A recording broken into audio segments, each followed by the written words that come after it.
ذرا تنہائی میں بیٹھ کر اس بات کو سوچے کہ میری زندگی کا حال کس طرح گزر رہا ہے، کتنے میں ایسے اعمال کر رہا ہوں جس سے اللہ مجھ سے راضی ہو جائے، یا کتنے ایسے اعمال کر رہا ہوں جو اللہ مجھ سے ناراض ہو رہا ہے۔ تنہائی میں بیٹھ کر 2 منٹ سوچے، اپنے نفس پر ملامت کرے، اپنے گناہوں کو یاد کرے،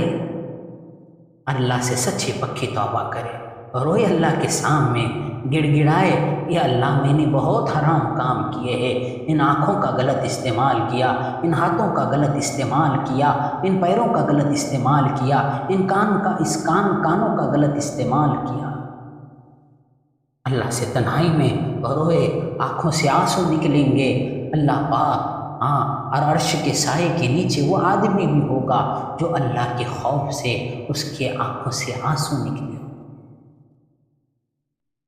اللہ سے مانگے، یا اللہ میں نے اتنے گناہ کیے، تو جانتا ہے اللہ میں نے کتنے گناہ کیے، میں گناہ کر کر کر بھول گیا، لیکن یا اللہ تو نہیں بھول سکتا، تیرے علم میں وہ گناہ ہیں، یا اللہ معاف کر دے۔ آج سچی پکی توبہ کرتا ہوں، تنہائی میں اللہ سے گڑ گڑائے، اللہ